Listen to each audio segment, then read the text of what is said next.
Hello and welcome to the programme. Now I'm going to hand you over straight away to Pat O'Connell for the news and sport. Hello and welcome to this week's LTV News and Sports Desk.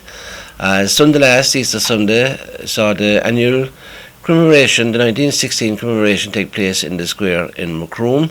A large crowd attended the commemoration. No, thank God the weather stayed fine. We got a bit of rain right during the proceedings, but overall, as I say, there was a large crowd there.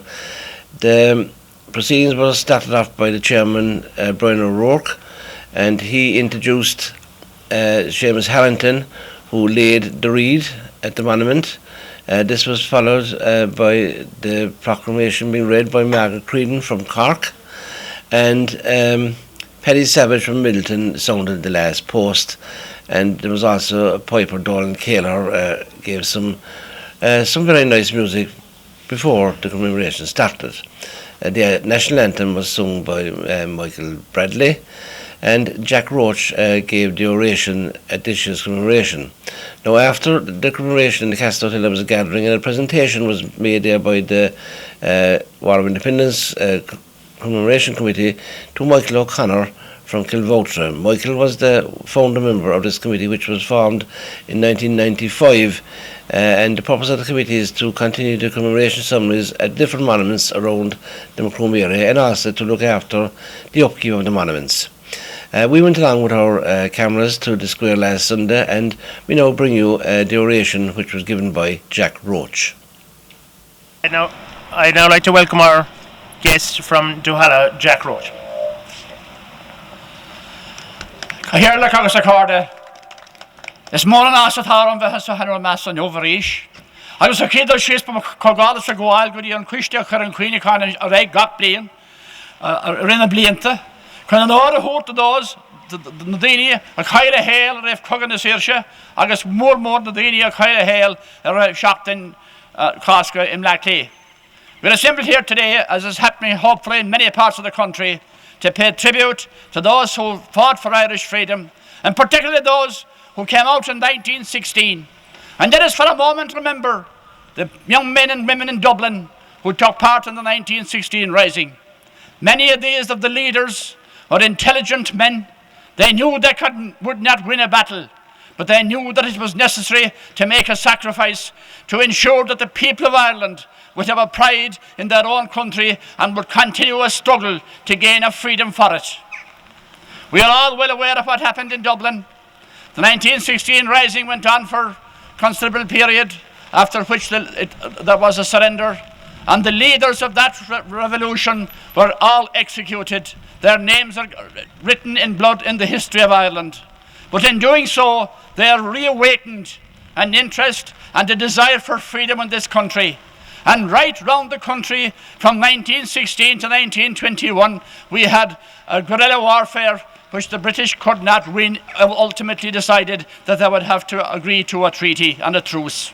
Unfortunately, that treaty and that truce did not bring total freedom to Ireland. And for many years, the 6 northeastern counties of our country were subject to the same sort of discrimination that we had experienced for the previous 800 years. And that has continued up to recent times. Efforts have been made, and we hope that a peace and a security that has come to Northern Ireland will continue to do so. In coming to celebrate the activities of Easter week, we should also remember all the people who strove through every generation for freedom from this country. Way back from the 12th century when the Britain occupied this country, and I suppose they only partially occupied it, particularly around the Dublin area where they actually wired it in and called it the Pale, and it is known as the Pale to this day. And I suppose it was in the end of the 16th century, 1583, with the plantation of Munster, that the British took complete control. And in reading through that history, the frightening experience of the period of the plantation of Munster. And when we come to think, and I'm sure that the people involved in the 1916 Rising and the people who were prepared to rise around this country were aware of what previous generations of Irish people had gone through right back to the plantation of Munster. And I suppose the Queen Elizabeth at the time put the whole of Munster to the sword. Cattle, land was burdened, cattle killed. It became a desolate province. I suppose it's best described by Edward Spencer, who is probably nearly revered today in certain areas because of his poetry. But of course he was a secretary to Lord Grey, who was the command of the British forces in Munster at that particular time. But he gave a description. He said, "Out of every hill and out of every glen they came, the people, crawling forth upon their hands, for their legs could not carry them. They looked like anatomies of death, like corpses crawling out of their graves.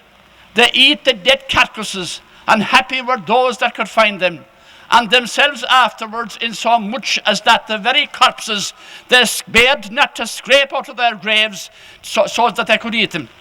That was the start of the British occupation of this country, and it continued right on until, I suppose, the most documented evidence we have again was the famine. And one of the greatest documents we have on the famine was the On Scale Féin, written by Antahar Padar O'Lara. I am sure everyone in Macroom have read that book. It was my school book going to school in 6th class, and it influenced my whole life. The massive description of the famine given by Antahar Padar O'Lara in this area. The corpses, whoever can forget the story of Patrick Buckley, of Patrick and his wife Kit, who and his 2 children came into the poorhouse here to the workhouse here in Macroom. He was separated from his wife, and the 2 children were separated. And when the man and wife eventually found that the 2 children had died, they went out, left the poorhouse, the workhouse, and went out to Carrigastyra, where their 2 little children had been dumped into a grave. And they went from there to their own home, and the following morning they were found with he having her feet under his arms in an effort to keep her warm and keep her alive. Who could forget that story? Who could forget the other stories? Antahar Padar mentioned about the first time he came to Macroom that he see what he thought were 3 black balls in top of poles here on the castle. And when he found out more, he found out about the skulls of 3 of his own neighbours, Cormac, Callahan and Tig Mulcahy, who were executed here, and several other instances. And that must have been in the minds of the people when the 1916 rising came about. It drove them to that. Again, we must ask, when we are commemorating people like that, we must remember the United Irishmen, the Young Irelanders, the Fenians, and all those men of Wexford, all those who in their own time rose out and made major contributions. Unfortunately, they were not successful. Fortunately for us and for Ireland ever since, the 1916 rising was the catalyst which brought about the freedom for Ireland as a result of the guerrilla warfare that was carried on here in all over the country, and particularly we are proud of the fact that it was carried on in Rebel Cork. We all remember Kilmichael, we remember Crossbarry, we remember all the other great ambushes and fights that took place. And as a result of all that, we have enjoyed a level of freedom in this country. But there is a great fear that we would forget the sacrifices of our own people. I am extremely critical of the education system in our own country at this present time. Young people today have no idea what happened. Somehow or other, the history of this country is being brushed under the carpet. Recently, I was teaching a group of young people one of our old Cayley dances, the Bridge of Athlone. And during a bit of a break, I said to them, I presume you know what's about. No, they knew nothing about it. I said, I'd better start at the beginning. You heard of the Battle of the Boyne. Oh yes, something to do with Paisley. That was the information they had on the Battle of the Boyne. When I explained about the Irish being defeated in the Boyne and retreating across the Shannon and trying to defend Connacht with the assistance of the Shannon, and the great fight that took place in the Bridge of Athlone when the Williamite army tried to pass on, they never heard it. When we went on to another dance, the Walls of Limerick, to my shock and horror, they never heard of the Treaty of Limerick, they never heard of Patrick Sarsfield, they never heard of the Wild Geese. What kind of a country have we when we have an education system that does not impart the history of this country fairly and honestly on our young people. And that's not happening today. In the past, we had organisations who filled in this. One remembers the Gaelic League and the great work that was done by the Gaelic League. All that is past, and today young people are being kept totally in the dark. And there's no doubt in my mind that if young people were really told the truth, they would have a greater understanding and a greater appreciation and a greater pride in their own country. And I would appeal to all the authorities, to do something about this immediately. It is okay while commemorations like this take place, because it will awaken in the people, and young people particularly, the history of their own country.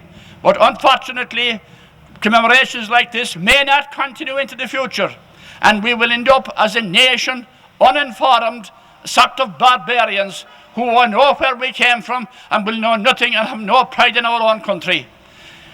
It is important that we avail of every opportunity now to ensure that our authorities bring about a proper history classes to our schools and to inform all of the great sacrifices that were made by the people of this country in the past.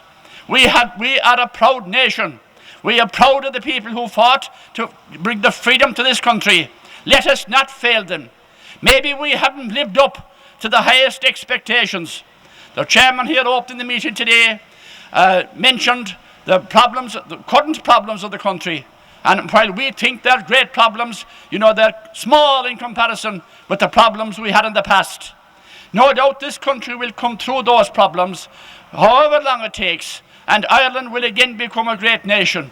But in the meantime, we were all obliged to make a contribution. Our contribution is very small. The contribution that we are asked to make, be it wage cuts, be it shorter, longer working hours. And I was listening to a teacher the other day, and she was complaining that she's expected to work 1 hour extra per week. Now, the first thing I found out is that a teacher's hour is 50 minutes. I didn't know how that happened. But I thought back to my own school days. And when the schoolmaster in my school, a man called Johnny Kelleher, who originated from Killaha out there in Dinfles near Killarney. For 30 years he was the principal teacher in my school. He worked 1 hour a day, every day of that 30 years for nothing. The children were not left out of our school until 4 o'clock. That was the 5th, 6th and 7th class. There was 7th class that time because there was no such thing as secondary education or third education. But that schoolmaster gave 1 hour of his life, of every day, of every week for 30 years. And I think it would be appropriate as well that we would remember these school teachers, because God knows they taught the history of this country. They built up this country. They provided an education for children at that time when they were preparing them for life. Nowadays in national schools they're just preparing children for secondary level, and the people at secondary level they're being prepared for third level. But at that time all those old school teachers prepared children for life, and they made a bloody good job of it. And those are the people that built this country, and those are the people that they educated who took part in the guerrilla warfare during the War of Independence in Ireland. And when we are remembering those men, we must remember the men who taught them the history which lead them to do that. And while we are talking about the men of Ireland who took part in all those wars, let us remember as well very, very sincerely the people who supported them, the homes in which they were welcomed into. And do we realize the danger that was when these people were welcomed into their homes? There are many instances where children were taken out of their beds and families were taken out of their beds to let the volunteers sleep at night. Yet when we are commemorating our patriot dead, let us also remember all those who supported them. I want to sincerely compliment the group here in Macroom who annually put forward this commemoration, and indeed the other commemorations through the county. And it is a pity if the transferring of information and the history of this country is left to groups like this. But unfortunately, it looks to me that is the way it is going to be. And let us hope that there will be people from generation to generation who will continue to organize these functions and ensure that the sacrifices made by all the people of this country over a 700 or 800 year period are never forgotten.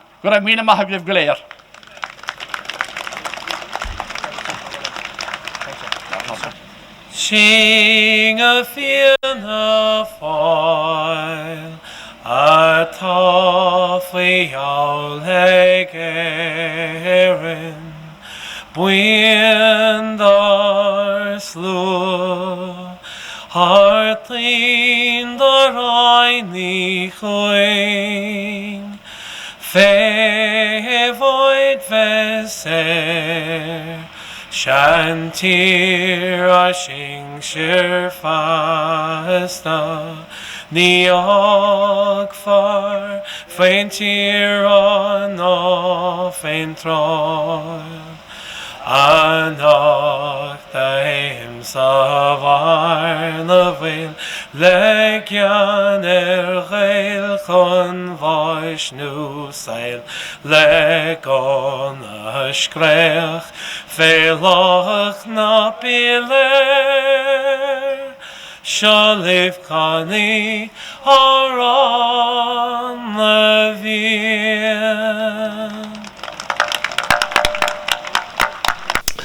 Now, there's an art exhibition taking place at the moment in the bookshop in Fitzgerald Street, Macroom, and this is running right through until the 30th of April. The exhibition is by Fiona Frisbee from Crookstown, and she's exhibiting 7 of her paintings, as I say, in the bookshop, and they include still life portraits and abstract works. So if you're around the vicinity of the bookshop, drop in and have a look at this exhibition. The Macroom Tidy Towns, now they'll be holding their annual spring clean-up. This will be running over a period of 3 weeks, and they're starting on next Monday night.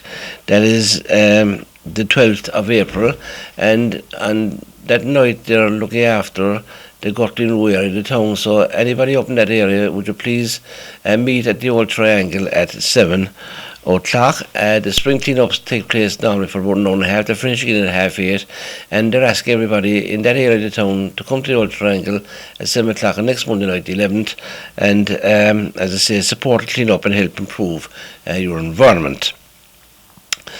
Now, there's also an art exhibition which is going to be held in the McEgan College, and this is the 4th annual post-leaving cert art exhibition. Will take place on Wednesday, April the 28th at 7 p.m. in the Assembly Hall of McEgan College, Macroom.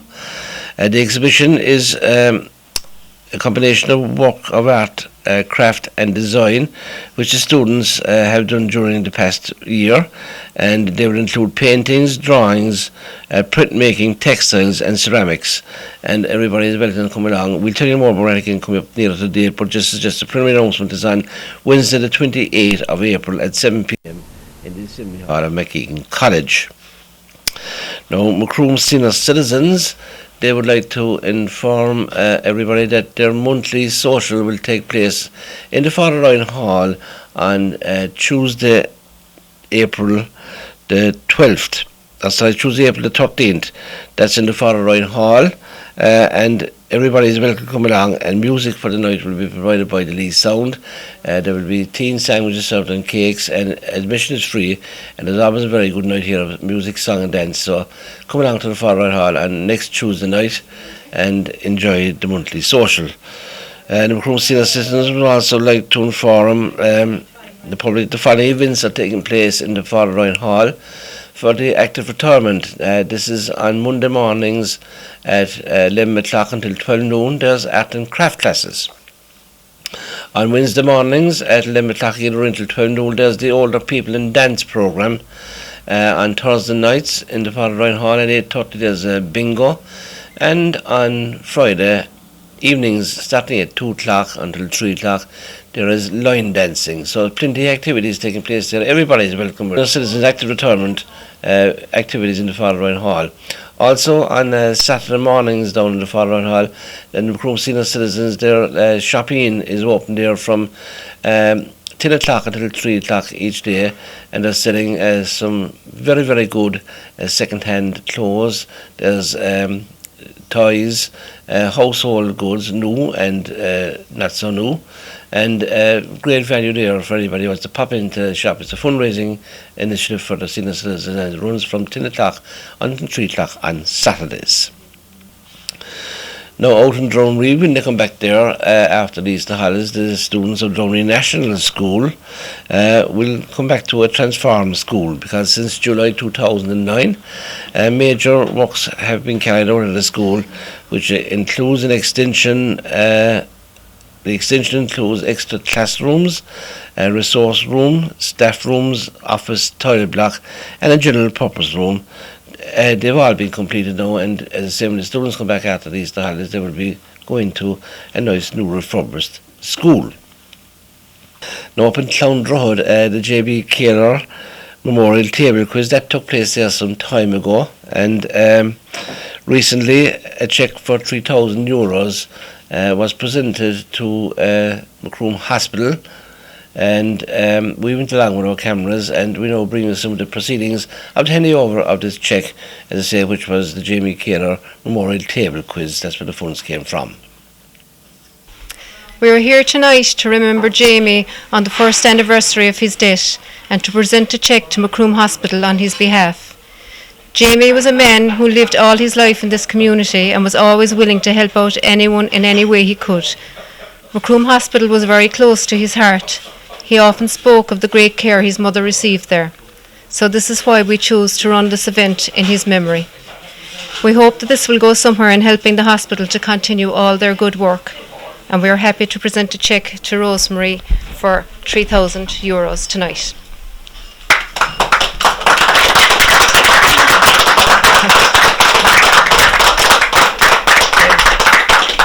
That's my lot for you this week. Again, as I always say, if you need anything mentioned here or anything covered by LTV, would you please contact me, Pat O'Connell at LTV1 Macroom, and the phone number is 087 266 2192. That's 087 266 2192.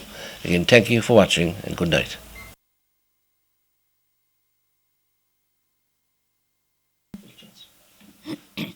Hello and welcome to the entertainment listings for this week. At our cinema at Priory Gap, Salon Film Society present on Monday the 12th of April at 8:30pm Tales from the Golden Age. And also on Monday the 26th of April at 8:30pm Departures. That's Salon Film Society. Once again, the two films at 8:30pm Monday the 12th, Tales from the Golden Age, and on Monday the 26th of April, Departures. Now at our theatre, of course, the big one, celebrating our 10 years of theatre, coming in on Friday next, Oklahoma. So that's Friday the 9th, Saturday the 10th and Sunday the 11th at 8pm. Friday the 16th, Saturday the 17th and Sunday the 18th at 8pm, with matinees on Sunday the 11th and Sunday the 18th. That's Rodgers and Hammerstein's musical Oklahoma, directed by Kevin Hock, with a local cast. Not to be missed, I can assure you. Friday the 23rd of April at 8pm, Irish Canon, presented by ITSA Theatre Company. And Thursday the 29th of April at 8pm, Louise Morrissey and Friends in concert, featuring Larry Cunningham and John Hogan. Now, if you'd like to make a booking, you can get us here at 026 41793. But that's it for me this week. See you next week. Now, last week we promised you information on West Cork Development Partnership, and now this programme is presented by Joe O'Leary. I hand you over now to Joe. Good evening, everybody, and welcome to our venue here in Macroom for this LTV programme. And this evening I have with me here Zine Dempsey and Lisa Cashman, both from West Cork Development Partnership, and they're going to inform us about this new programme which was launched within the last 12 months. So I go over to Ian there first to give us maybe a brief outline, Ian, on maybe this new programme and compare it against the last leader programme, which was more familiar to people on the ground. Thanks, Joe. In one form or another, we've run a leader programme in West Cork and parts of the Lee Valley for nearly 20 years now. Within the last 12 months, we started our fourth leader programme, which in many respects is certainly builds on the success of the earlier ones, but is notable for the fact that there are significantly more resources. Our public funding budget for the leader programme until the end of 2015 is nearly €15 million. And that programme is interesting in itself because it covers both enterprise development and the support for a range of enterprise activities, whether it's capital investment, training, marketing, etc., across a range of sectors, but also for a considerable amount of support that's provided for a range of community development projects as well. And it's worth mentioning in relation to the community development projects that the rates of aid available to support those type of projects would be in and around the 75% funding rate. And in many cases as well, you can add voluntary labour, or you can add the donation perhaps of community assets as part of that funding. And for community projects in particular, there are a number of areas of interest to us.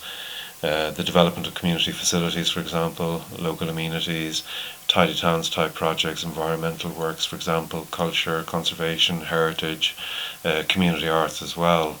So I guess at a time when a lot of public funding is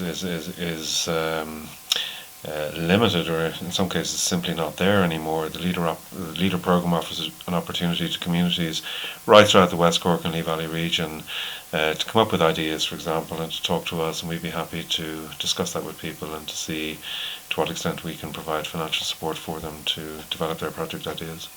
That's very good. And in the 75%, that's capped at what would be the maximum drawdown rate for? Well, the maximum drawdown rate in the normal course of events would be up to €150,000. Now, there are exceptions to that as well, where we can go higher.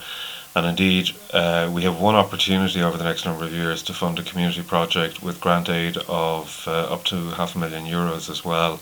But that would be for a non-commercial community type project. And I would expect that in the short term we'll be putting out a call for expressions of interest in that. So I think it's a case that the project is likely to be of such a scale that the kind of planning issues around it and the time taken to put that project together warrant a kind of an early call to surface what interest might be out there, and to allow communities and various sectoral interests an opportunity to put forward their ideas for consideration in that regard. I guess the other thing as well, under the West Cork Development Partnership, whereas the Leader programme would be by far the biggest in terms of resources, and it's probably very much viewed as the engine of the organisation. Last Friday we finalised a submission to the Department of the old Department of Community, Rural and Gaeltacht Affairs for a new local and community development programme. The resources in that tend to be a bit smaller, but again there are opportunities for community development supports within that, particularly in terms of assisting communities to access a range of recreational, educational and cultural activities. On the enterprise side as well, there are opportunities for supports around job seeking and employment advice as well. We also run an energy insulation or an attic and cavity insulation project as well. The Warmer Home Scheme. The Warmer Home Scheme, which operates from Bantry, and that's a support that's available to private homeowners in the Lee Valley area who would be on one form of social welfare payment or another. And that scheme has been going very, very well. We have a target this year for something in the order of 650 homes throughout the region to be completed. There's heavy demand for that, but again there's opportunities to provide that in certain locations in the Lee Valley. We also have the Rural Social Scheme as well, which is a programme. Very popular one. Yeah. Very popular. Unfortunately, we only have 68 people on it because there is a cap on the numbers, but the 68 people are generally farmers who are working on a range of community initiatives and activities. In the immediate area here, you would have that scheme operational in Clondrohid, in Inchigeela, in places like Newcestown, etc. We have a slight expectation that with Eamon O'Keefe now moving from Community, Rural and Gaeltacht Affairs to the Department of Social Protection, he's brought that scheme with him. We feel that there's a reasonable opportunity for that to be increased because the success of the programme has been well proven, not alone in our own area, West Cork and the Lee Valley, but right throughout the country.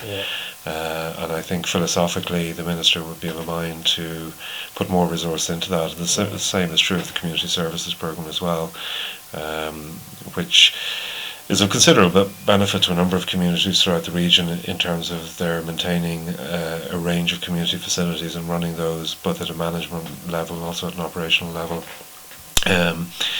We have a number of other schemes as well, one of which, or rather two of which, relate to the development and promotion of walking tourism in the region.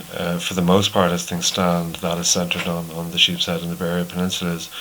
But we also have a rural recreation officer who would be available and willing to talk to communities that might be looking to develop long distance walking routes, and certainly ones that would have tourism potential. I think there's an opportunity in the Lee Valley to talk about that. And we have a lot of expertise in the house to help the planning and development of those. Yeah, you have a lot of things covered there in a few sentences, and it's a lot for anybody to digest in a very short space of time. But obviously, this brief won't cover the detail of all those. No, I guess what we would welcome is that interested parties or communities or elements of a community might consider some of the supports that we have available. We would welcome people contacting us in Clonakilty.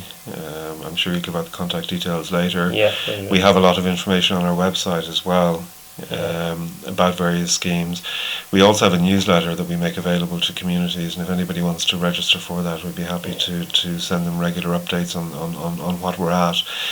If I may, would I take this as a good opportunity to say you're doing a bit more than just waiting for the phone to ring? You're actually coming out there and trying to get communities that are less aggressive for... Well, we are.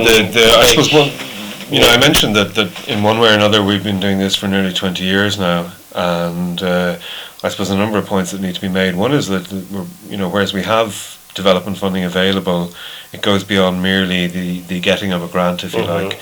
Everything that we do is framed against a set of objectives and a strategy that we have in place, which I think is ambitious and allows us to plan over a longer term. That has worked well for us to date. We have very specific areas of interest that we're looking to talk to people about. The other point is that our development activity isn't limited to what people are merely asking us to do, but we will actually lead a lot of development activity ourselves. For example, I had a meeting this morning just to finalise a development strategy for tele and e-working throughout the region. I think that potentially will be of considerable interest. We'll be launching that certainly within the next month, next 4 to 6 weeks, I would hope. And really that allows people to take advantage of the broadband connectivity that exists certainly around the principal towns and villages. Also sets to redefine what teleworking is, and sets out a lot of the advantages in doing so, and financial models that show effectively a win-win situation from both an employee and, for example, from an employer's perspective. So that's quite an exciting body of work. That's something that we've led ourselves and we think is going to be rich in possibility in terms of spinning out a whole variety of other initiatives as well. And I think it's the first time that a group such as ourselves has led an initiative of that nature. But clearly one of the things we have to do, and we have to be mindful of the fact that we are in a difficult economic situation. It's very hard to see perhaps when that's going to change.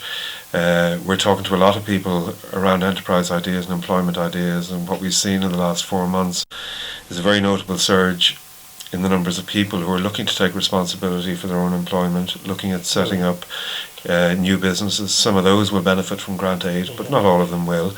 And certainly the opportunities that broadband connectivity offers us in terms of connecting to the marketplace is something that perhaps we haven't had before. So the idea of self-employment, the idea of what you might call portfolio work, the idea of undertaking 3 or 4 areas of work activity that pay you an income is something that I think we'll be seeing a lot more of, and certainly in a rural area, and one that perhaps is distant from markets and employment centres, something that offers us some possibilities for the future. Yeah, rural always has its own challenges, but it has a plus as well, of course, living in that type of environment, and it's a case of matching the two really, so that people can have an income to live in a place like that. Absolutely, and there are quite a number of examples of people who probably wouldn't regard themselves as teleworkers, but they live in all our communities. Effectively, a teleworker, an information worker, is somebody who is working with a networked PC, a telephone and a desk, and you can do that from anywhere. And a lot of people out there have gone through many computer courses and qualified in FETech and various other qualifications. Absolutely, yeah. There's a woman here with us as well, Ian, and I think it's only fair to put her out for agony. With me is Lisa Cashman here as well, and Lisa is only more than willing to tell us about why she is here. And Lisa really is your troop on the ground here in the Lee Valley area, Ian.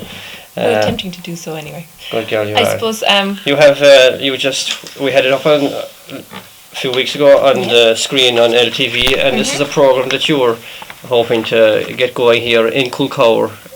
starting tonight. Starting tonight, actually, Exactly. Lisa. So it's kind of a fitting time, really. For Exactly. Do you want to tell us about this itself first, and maybe whatever else that you would like to? Whatever you'd like to say. I suppose this particular training course is for new and emerging groups. Our groups are from different communities around the Greater West Cork area. But I suppose this is particularly targeted at groups within the Macroom area. And we've had a number of groups, specifically maybe some from Newcestown, from Inchigeela, from Kilmichael, from Kilmurray, that will be attending the course here tonight. So what they hope to learn is, I suppose, how to pull themselves together as an organisation, and how they may just gather themselves together to organise if there is a need within their community, if they want to get projects up and running, how to access funding, and I suppose just to have a general know-how of all the different supports that are available within the area for them. Yeah. So there should be hopefully 20 people here tonight from Very all good. around the Macroom area, Yeah. and hoping to look at things like the first course here tonight will be the basics of organising yourselves. Yeah. The roles of officers within the community group, how to take minutes, simple things like that, just how to organise yourselves, really. Yeah. And it will be following on through that for the next 8 weeks. So we should, in a couple of months' time, so we should see a very vibrant Lee Valley communities at work here. I hope so.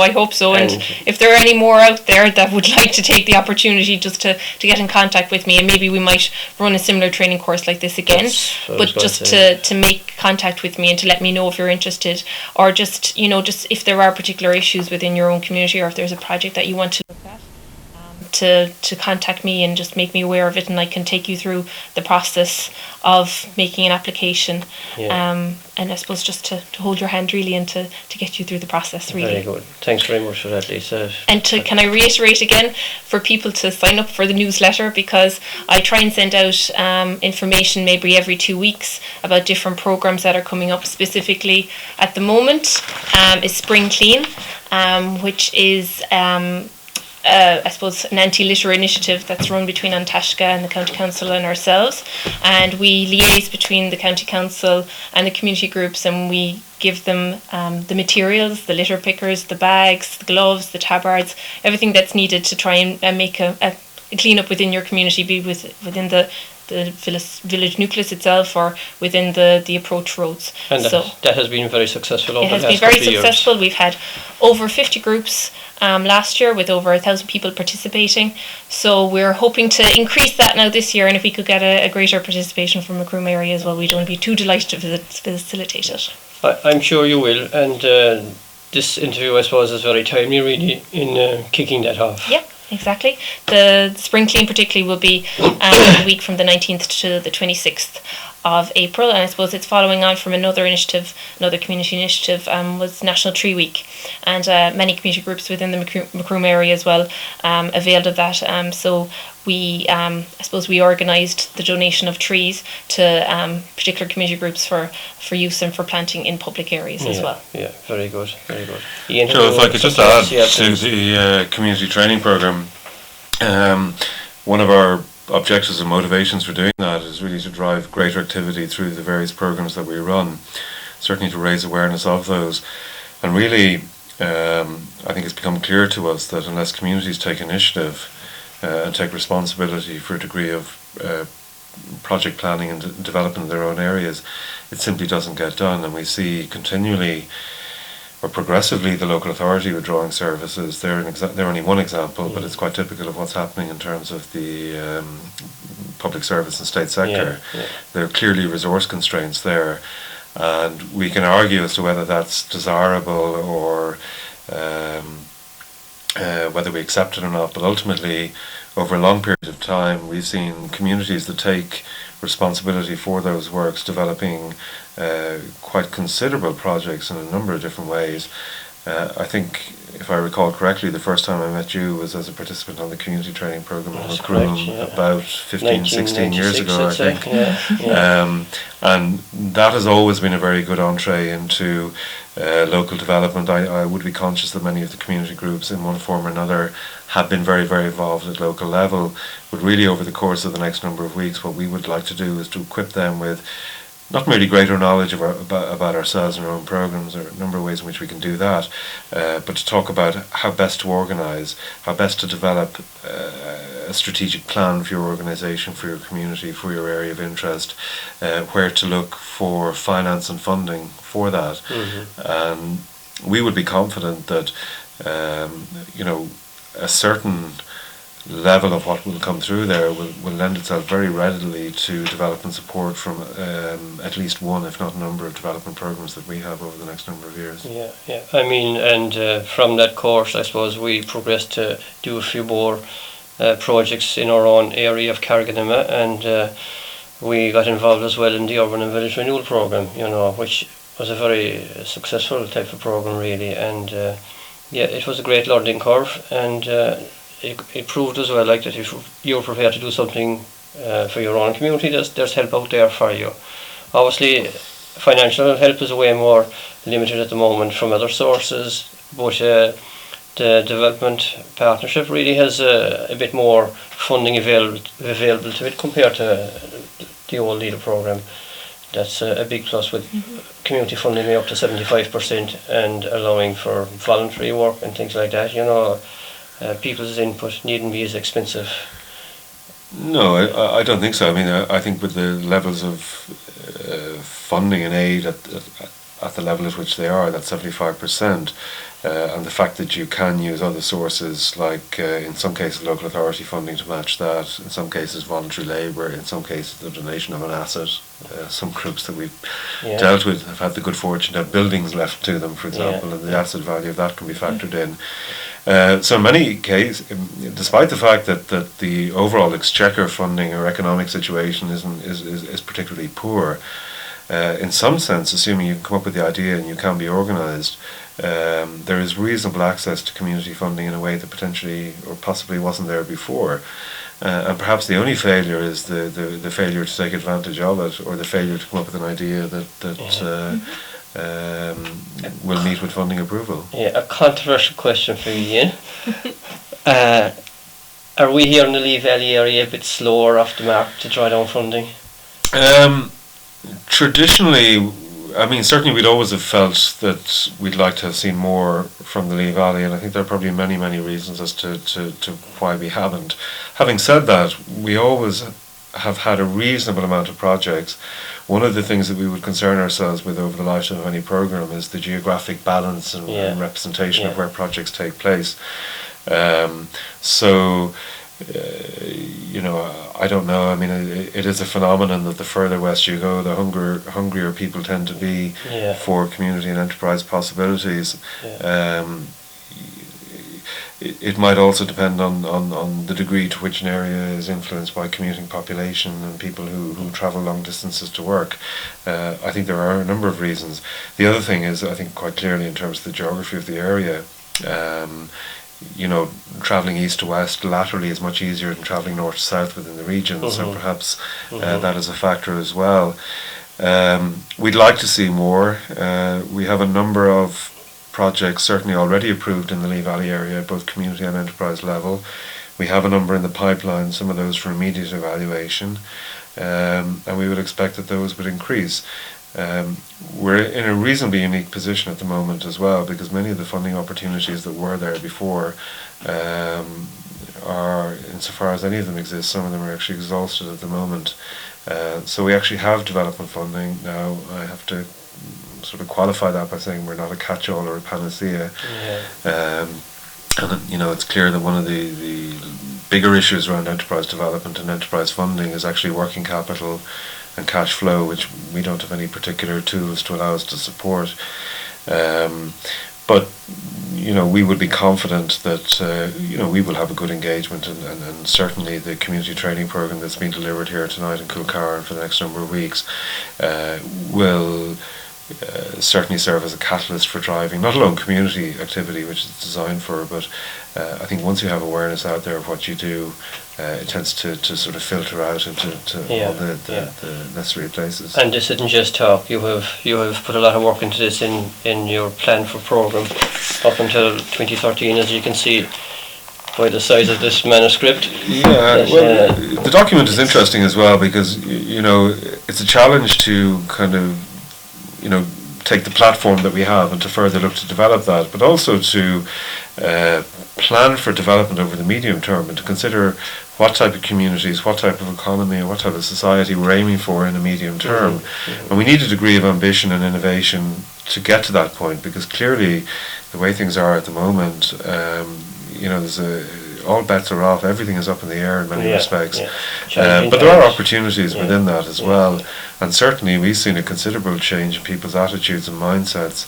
And, despite the fact that we're in an incredibly difficult situation with employment, the nationwide figure is running at over 13%, and West Cork would certainly be at that level as well, and Macroom is probably worse than anywhere in West Cork in terms of the numbers on the live register here. But we're seeing a lot of people who, having been made redundant and been made redundant comparatively recently, are really looking to take on responsibility for developing their own means of employment. There are many, many examples of people who are not looking to go back into what you might call a third-party employment, go back and work for another employer. They've had that, and they're looking at the recession perhaps as a way of changing focus. Clearly people need to earn incomes, people need to have a form of employment available to them, but we can see very many people who are really taking a rain check at the moment and considering other ways of doing, if I could put it that way. And obviously because a lot of people now do have more time in their hands as well, and not only that, but they probably have a lot of more skills gained as well from the Celtic Tiger era. So it's something we would be hoping that the community training program or community development in general can harness. I mean, the whole area of volunteering, insofar as people may have more time on their hands, there are ways perhaps in which they could get involved in local community initiatives and make a real difference, and I think it's very satisfying for people that engage in that type of work. The other thing specifically in relation to the Rural Development Programme is the higher degree of volunteering that actually takes place within a project funded under the Rural Development Programme, the higher amount of matching funding that can be regarded as voluntary labour. So there's actually a financial benefit to communities and actually harnessing volunteering as part of their projects. And I think that's for the benefit of all concerned. While I suppose we could talk about this for an hour because there's so much involved, but we won't. While you're here, I suppose Lisa would be regarded as your face in the Lee Valley area. Your office is in Clonakilty for the Rural Development Programme, so you're not out of the way. It's less than an hour away, and through email and internet. Well, I'd have to correct you. Lisa's one of our faces. Oh, that's true. I'm sorry, and I meant to cover the rest of the staff. Lisa deals specifically with the community projects. We also have people working on farm diversification projects. We have people working on tourism, for example. We have people working on general enterprise. We have people working on very specific schemes. We also have an office in Bantry as well. The social inclusion programme. The social inclusion programme. And really the information that anybody needs is on the website at www.wcdp.ie. I guess the telephone number in Clonakilty will certainly get anyone to where they need to be in terms of a contact. And you can certainly talk to us or any of our staff at 023 88 34035, and we'd be happy to direct or signpost us as is necessary. And we'd really just grateful for the opportunity to allow us to talk about the work we're doing, and specifically about the opportunities that I think exist within that for communities and interest in the Lee Valley. Because you made reference to the development plan that we work towards delivering upon. ultimately that will happen. The question is where the dice falls. Ultimately, we will deliver those objectives. Our concern is about geographic and spatial distribution, but at the end of the day, it's about delivering the strategy in full as best we can. And certainly, where matching funding is a requirement, that means that communities and business interests have to meet us halfway. We don't have a magic wand or a panacea. And really, over a long period of time, we can see that people that have opted to engage with the programme, or indeed any of the other programmes we're involved in, reap the rewards from doing so. We also have a particular strategy where we're trying to cluster supports. So, for example, something that might receive significant funding under the Rural Development Programme will be supported in the care and maintenance dimension by the Rural Social Scheme, also looking to try and see if we can link that to rural transport links or rural transport scheduling as well. So very little of what we do should actually be seen in isolation. A lot of this, I guess our challenge is if somebody's looking for support is probably to determine what may be the best programme under our remit to provide them with, and it isn't always the one they think they're looking for. Would it be fair to say that things are a bit more bureaucratic now than they were? Well, certainly it is the case that in relation to the new leader programme that in line with the increase in funding and money, there's a lot more paper that goes with that. I wouldn't get overly hung up about that. I mean, effectively, for communities or for people looking to pursue leader rural development funding, I think it's important to sit down with some of our development team and try and work out at an early stage what we can or can't do. And certainly some of the things that are put to us, it simply isn't possible to us to consider funding. And if that's the case, we don't want to waste people's time on that. But certainly we would make available people to work through ideas and so on. A good project never failed to get through. Yeah, and I suppose I'd rather have all the money and the bureaucracy that has to go with it than very little bureaucracy and not much money either, because I do feel that where we can surface the ideas and the projects that we can deliver on that. And, I think... it's manageable. A lot of that bureaucracy, if that's the right term, is really about ensuring that the resources that we have are put to the appropriate use and deliver benefits over a long period of time. And it's all about that these days. I don't think anybody can argue with that, and being accountable for that. Yeah. Lisa, can I go back to you again? Is there anything else you'd like to add in there about your own programmes here? You're happy with our coverage there for what's going on for the next few weeks, and very much so. And obviously you're available to speak to people about at any time. I'm at the other end of the phone, and I'm always available to come up and meet with people in the area as well. I've no problem with that whatsoever. Very good. And I suppose I can help in any way I can. Very good. As you know, just to contact us in Clonakilty or to look at the website as well. Great, Carol. Sound out. Ian, will we let it at that for the moment? For this week. Thanks very much to both of you, and the best luck with the programme, and hopefully that it brings rich rewards to the Lee Valley and the broader area as well. Thank you. Thank you very much, everyone. And now we take a trip down memory lane with music and song from Murphy's Bar in Martra from 1985.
Good evening, ladies and gentlemen, and welcome to Martra, to Sean Murphy's pub, where tonight we're going to have a good Irish night of music, song and dance. I hope you enjoyed Johnny McCarthy and John Hoare playing a few slides. And next, we're going to have man from Rainery, man that's up tomorrow morning at 4 o'clock. So he's going to sing for us. Christy Lee. Take it away, Christy.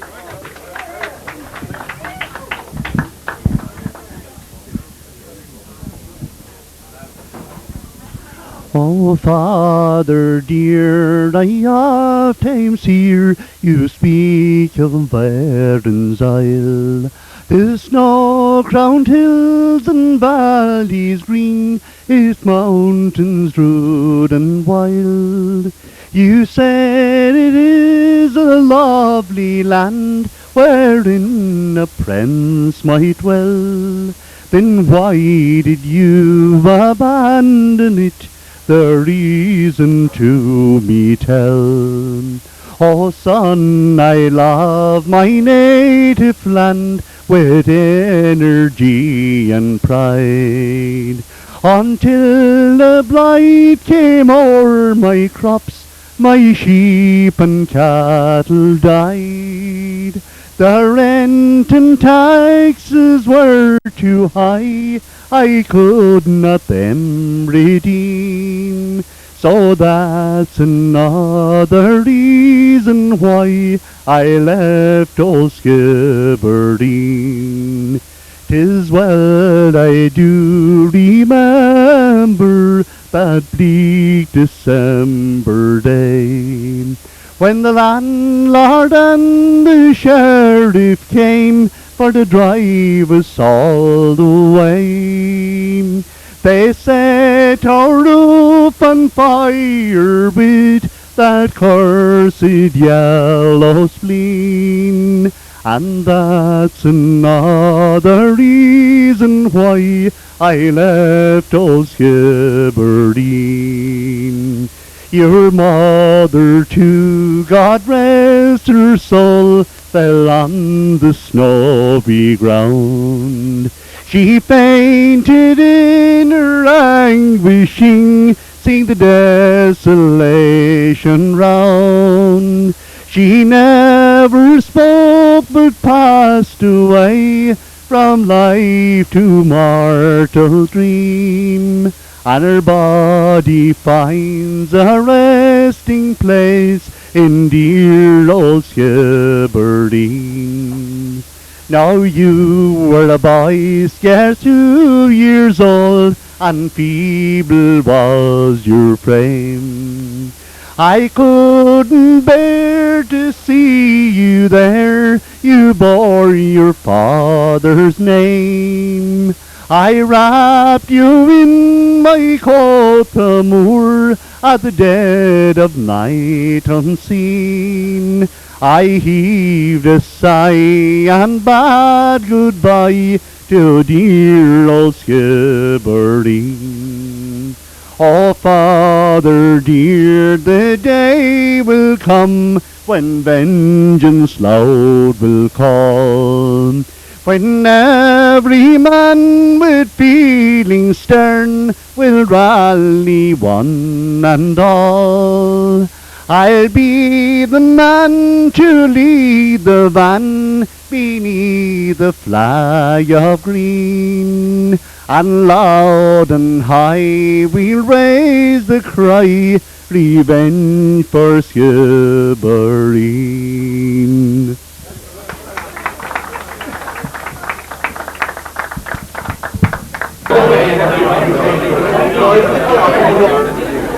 And now, ladies and gentlemen, we're calling on Mary Sullivan from Clonrod, well, better known now, of course, as Mrs. Murphy from Martra. Hey! And we'd like a little silence now, but what she's going to do is dance a reel, I believe, for us. Thank you very much.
Hello.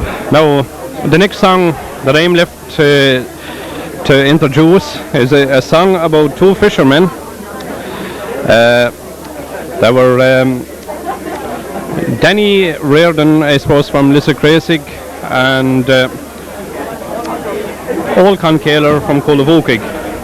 And the name of the song is Danny and Olcon. I suppose not very appropriate for the thing with the fishing at the moment.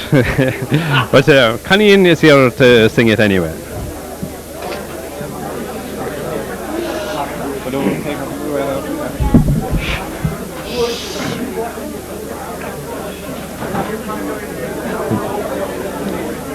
I'll sing tonight with sheer delight of the days not long ago, when I was young and in my prime and carefree lucky-go.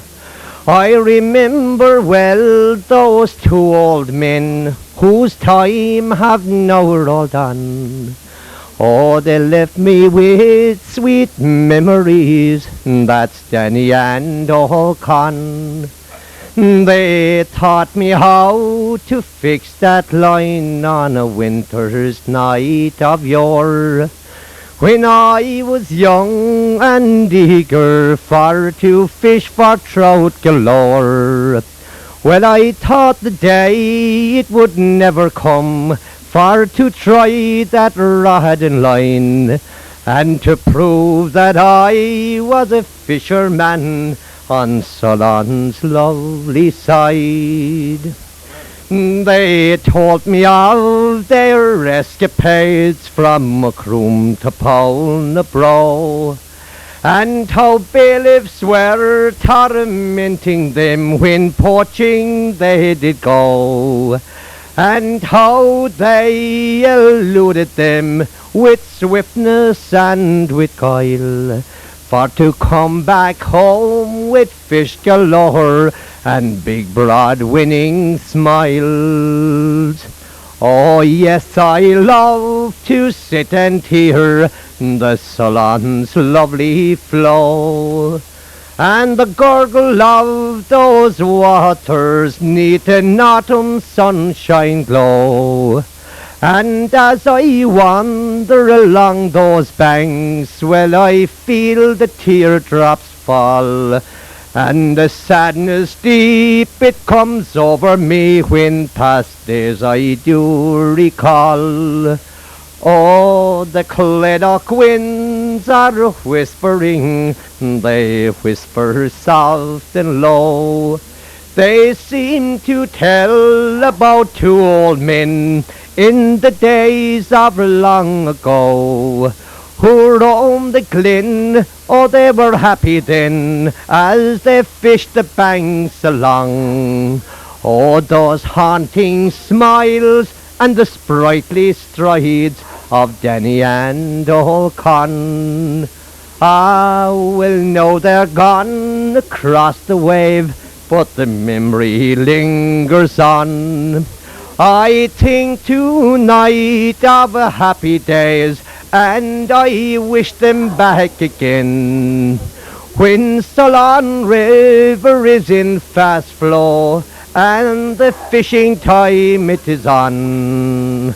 Oh, it's then I'll most remember gentle Danny and Olcon. Here you go.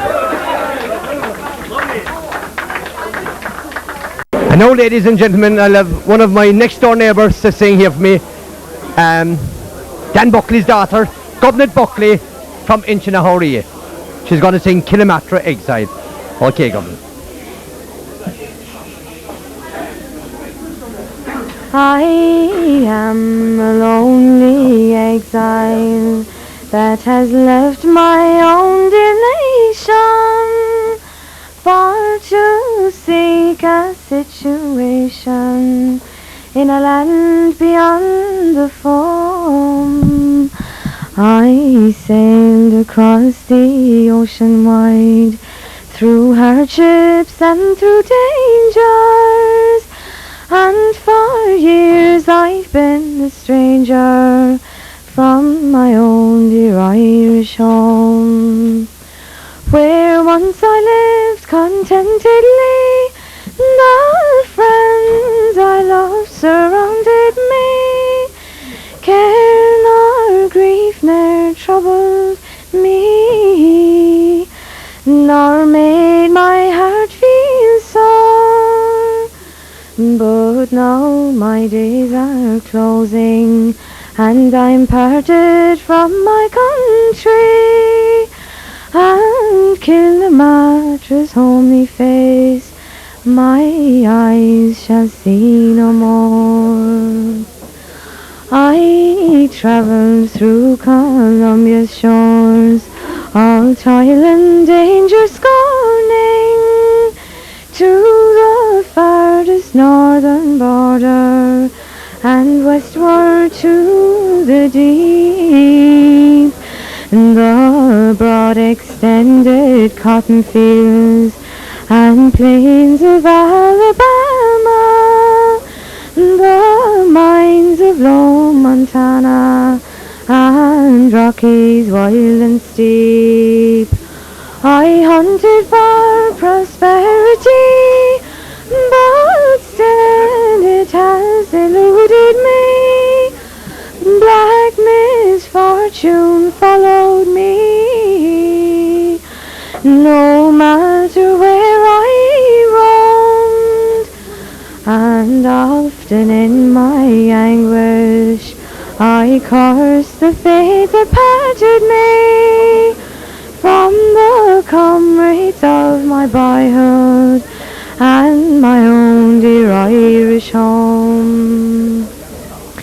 Sweet boyhood recollections, you will ever fondly bind me to the friends I left behind me, far o'er the raging foam.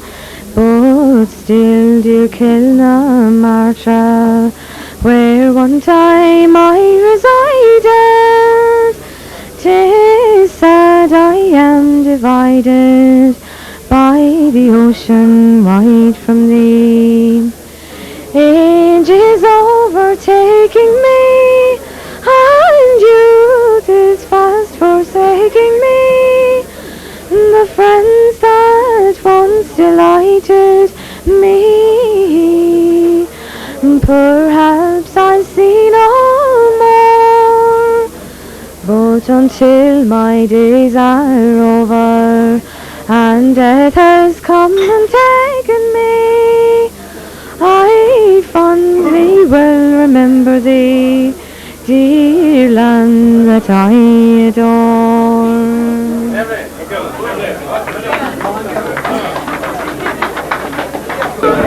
And next we have Johnny Leary and Joan Cooney to dance the Stack of Barley. They're after a bit of a trial run now, so Johnny will be a bit of a stiff leg, but I think he'll loosen out after a bit.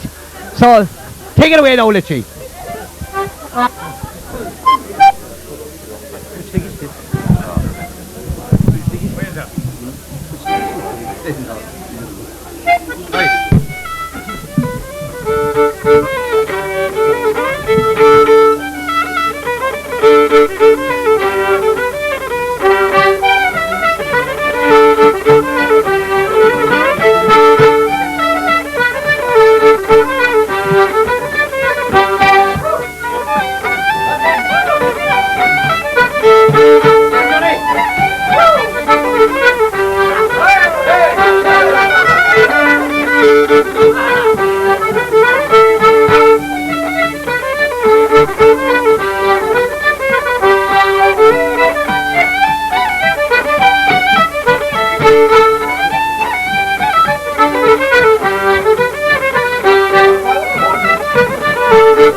You should play it.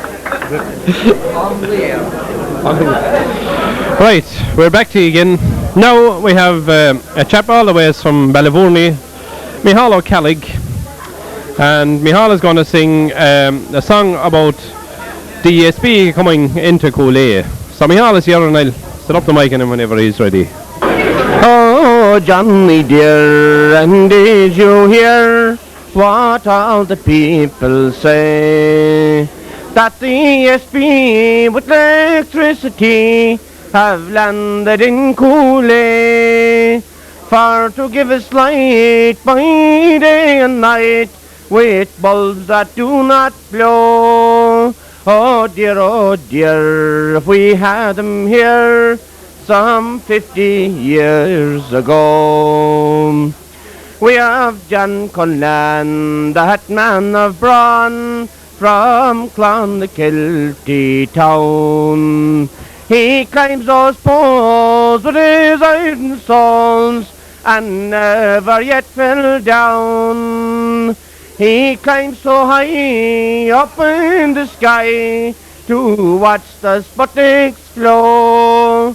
Sure, we had no Sputniks in our skies some 50 years ago.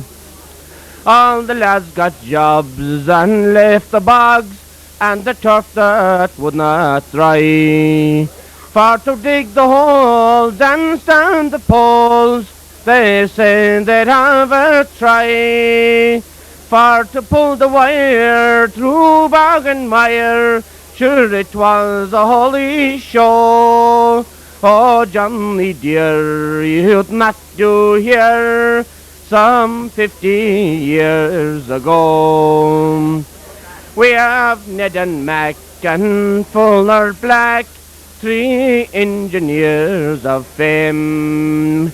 In bygone days they sought so high for to win that glorious name. They could peg a line in shortest time from Combe to Polnebro. Sure, we hadn't got 3 guys like that some 50 years ago.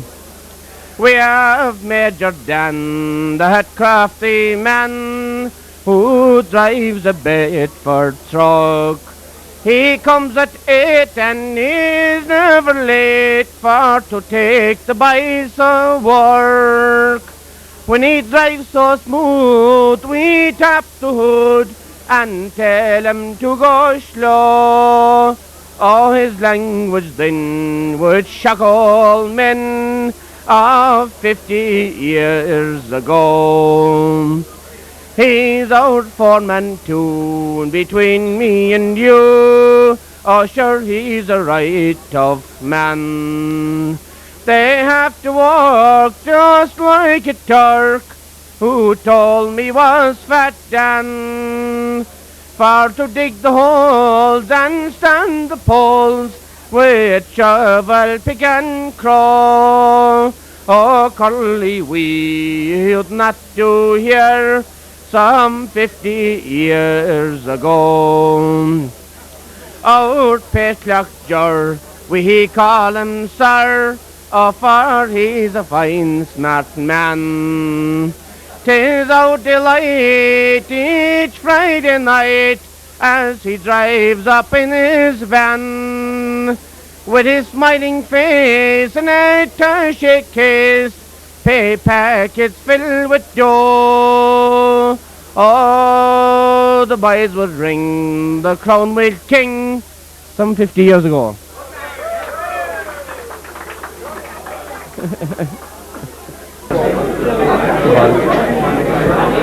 Next, ladies and gentlemen, we have a lovely little girl here from Clahainge, Connie Murphy's daughter, Yvonne Murphy. And I think she's going to dance reel. Is that correct? Okay.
So we're back again. Now this time we have Mrs. Nell Murphy from Connachrow, Martra, and she's going to give us her own version of a song. I'll set the mic on her anyway. Right then. Keeping close.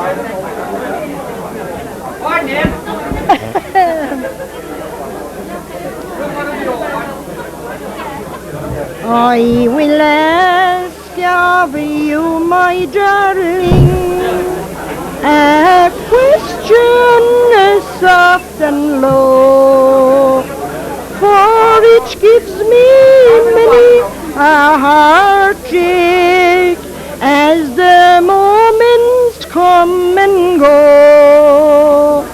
For I know your love is truthful, but the truest love grows cold. So I'll ask of you, my darling, will you love me when I'm old? Bright May morn will soon be dawning, and its evening bells will toll. So it's only this, my darling, will you love me when I'm old? When my hair is turning whiter and my eyes will dimmer grow, I will lean upon some loved one down the valley as we go.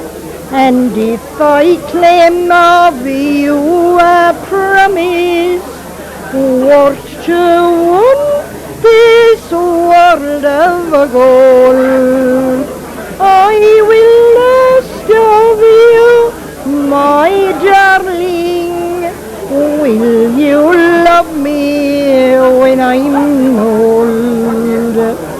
Bright May morn will soon be dawning, and its evening bells will toll. So it's only this, my darling, will you love me when I'm old?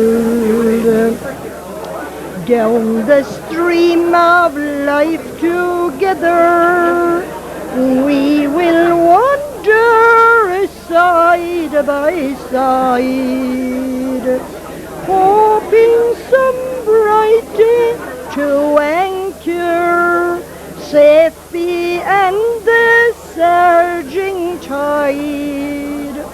But today the sky looks dreary, and tonight high clouds will fall. So I'll ask of you, my darling, will you love me when I'm old? Bright May morn will soon be dawning, and its evening bells will toll. So it's only this, my darling, will you love me when I'm old? Shin shin.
Right, so we're back in here again. Now we have the man that's doing MC most of the night, Connie Reardon from the Secrasic. He's been working with Ballyclough for the last 19 years, I suppose, and I think he was made redundant somewhere along the line there, and he made a little song about it. So here he is to tell his own little story about it. Connie Reardon. Hi, Con. Take it up.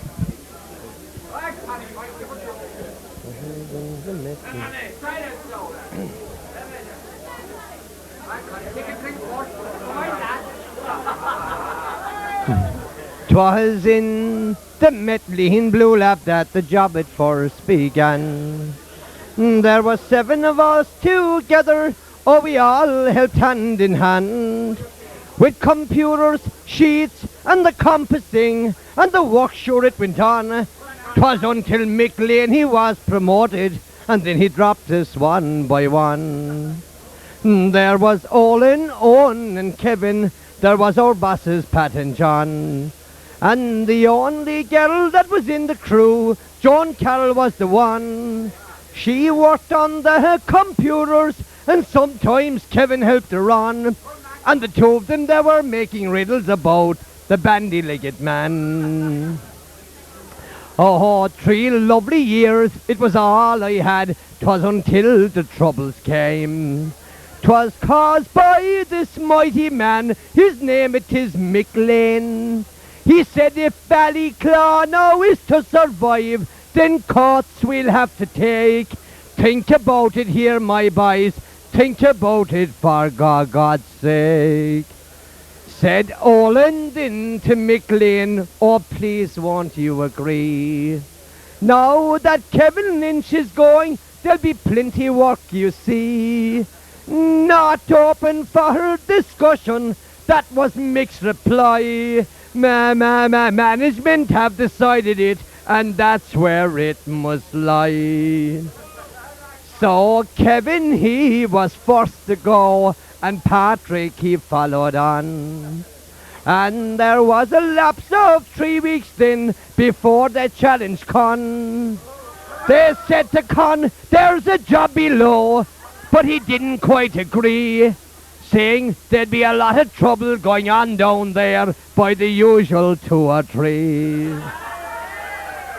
So Mick Lane, he rang up the following day and he first got on to John. He said, will Con he accept this job below, or what in the hell is wrong? He said if Con won't accept it, and if we all can't agree, there's only one thing left for him, and that's a redundancy. So after 4 strenuous meetings, Con took his money and he went. And he got some legal advice now as to how he'd have it spent. He invested it in the stock market, or he thought he'd make quick cash. But sure, just a fortnight later, sure, we had the Wall Street crash. And now Con, his money is all gone, and he haven't got a wink. He's even cutting out the Sunday nights, coming to Sean Murphy's for a drink.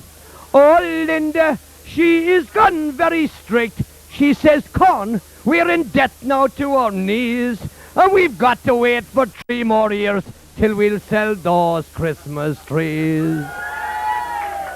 I will turn to Owen and Olin. I'm told they're leaving very soon. It's quite okay for Olin, is no longer a garçon. I met him now the other day. He said I don't give a damn. Oh, the only thing I'll miss from there, that's the lovely escort van. Well, my story's nearly over, and I have no more to say, except when you get your redundancies, try get a job and work away. Don't invest in the stock market, and don't be like Con trying to make quick cash, 'cause you'd never, no, you'd never know When there be another Wall Street crash. Here.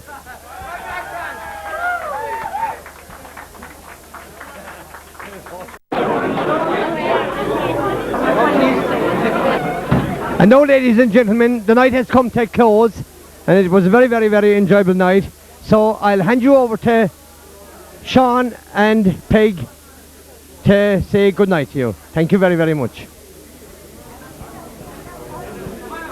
On behalf of Peg and myself, I wish to thank all those who supported us here tonight in Martra. And I also wish to thank John Joe Kaler and his television here tonight.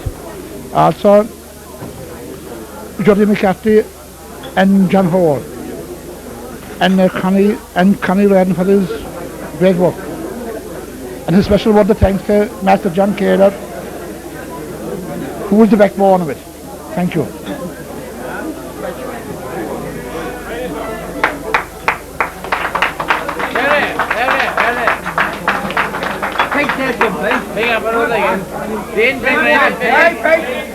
Say a few words in Irish, right? Say a few words in Irish. Mille mahar guler, takten så nog. Gärna så en slå på morgonen. Mille mahar guler.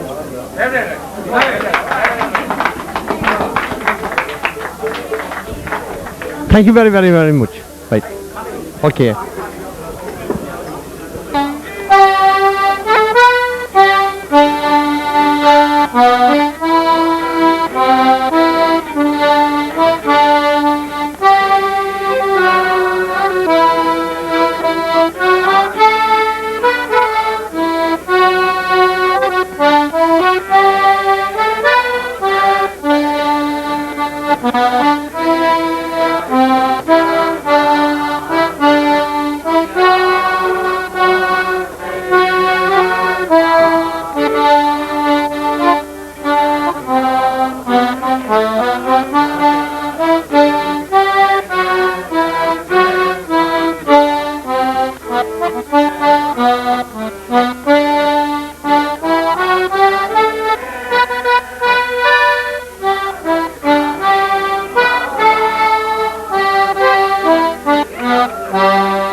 And that's it for us this evening. I hope you enjoyed the programme. See you all again next week.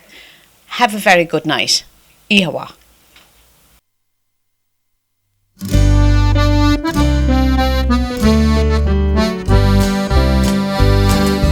Nancy was a tinker girl who roamed the country roads, and I will tell you how she came to be a legend in her time.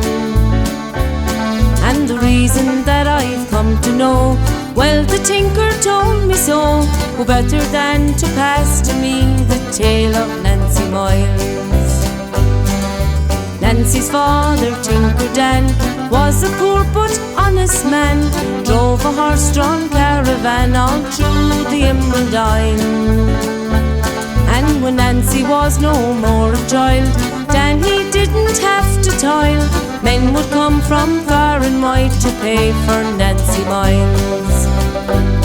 There's pretty girls in magazines, movie stars and beauty queens. Nancy was the prettiest girl a man could ever see. And the gleam of love in her eyes, when she'd look at you and smile, make you feel that you were just the man she longed to see. Before the age of 21, 100 men had come and gone. None of them could win the gleam of love that was in her eyes. Any man that loved her then never was the same again. His memory was haunted with the thoughts of Nancy Miles. Now in every town and village too, the fame of Nancy grew and grew. Soon her name was spoken at many's a campfire side. And in Ballinasloe on Horse Fair Day, when tinkermen would have their say, many a fight was fought to win the court of Nancy Miles. Now I hope that you don't get me wrong. Nancy was the sweetest one, heart so full of kindness and as charming as her smile. She was known throughout the land as queen of all the Tinker clan. 'Twas the dream of every man to marry Nancy Miles. Before the age of 31, 1,000 men had come and gone. None of them could win the gleam of love that was in her eyes. Any man that loved her then never was the same again. His memory was haunted with the thoughts of Nancy Miles. Then there came the saddest day when Nancy's father passed away. The loss had grieved her dearly and her heart was filled with pain. Family, friends and courting men never saw her smile again. A change had taken place within the heart of Nancy Miles. Before the age of 41, Nancy, she had come and gone. Searched the country over, not a trace of her to find. Nancy's memory will live on